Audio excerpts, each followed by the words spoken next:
We are raised with a beautiful lie. The more you help, the more you are loved. But in the real world, if you give too much, you are not seen as a hero, you are seen as a tool.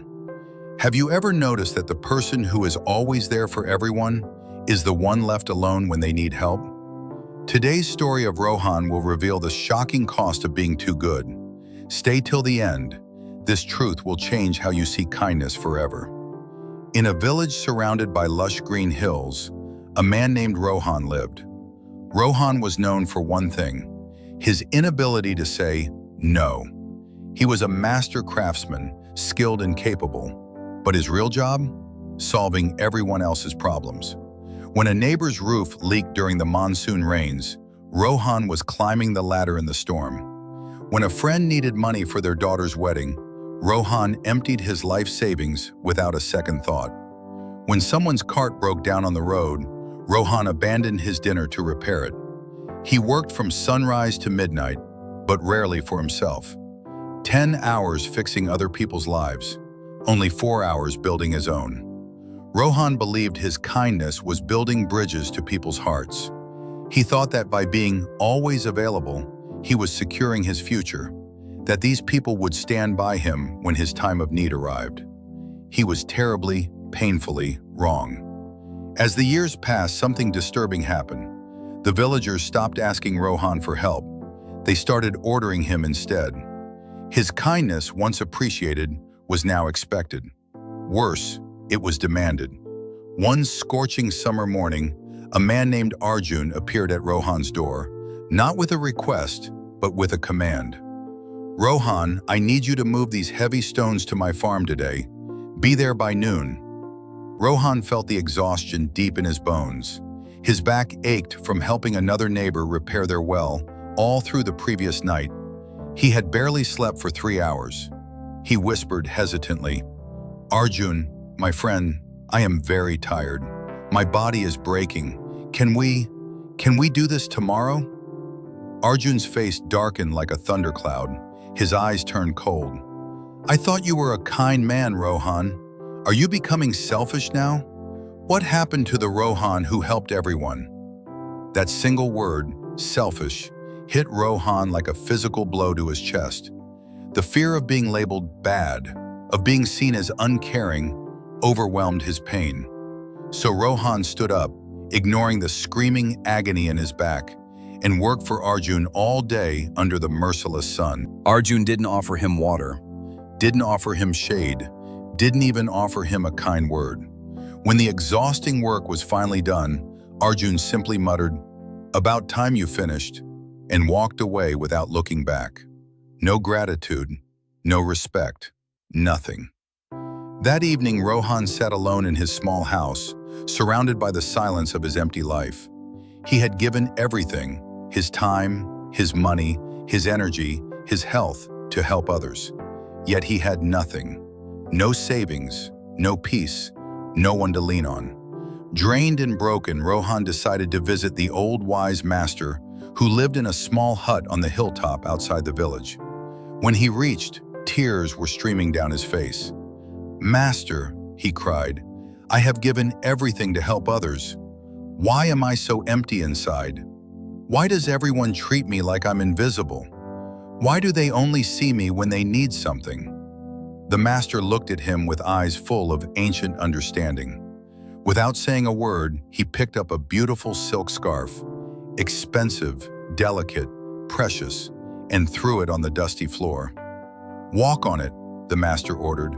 Rohan was shocked. "Master, this is expensive silk. I cannot step on it with my dirty feet. It's too valuable." The master nodded slowly.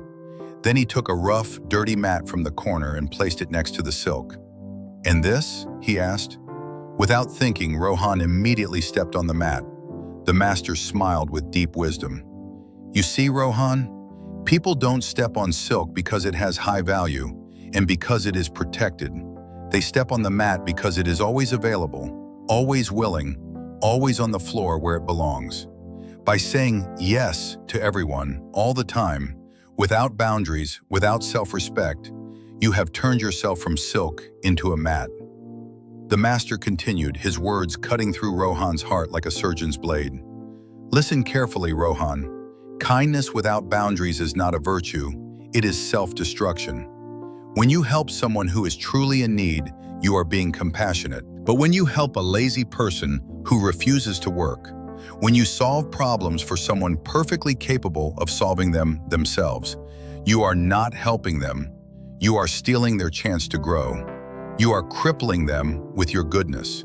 And you are teaching them that you have no value, that your time means nothing, that you are a tool to be used and discarded. Real respect comes not from how much you give, but from how wisely you choose when to give and to whom. A no spoken with self-respect is far more powerful than 100 yeses spoken from fear. Rohan felt something shift deep within his soul. For the first time in his life, he saw the truth clearly. He had been afraid of rejection, afraid of being called selfish, afraid of being unloved. And that fear had turned him into a servant, not a friend.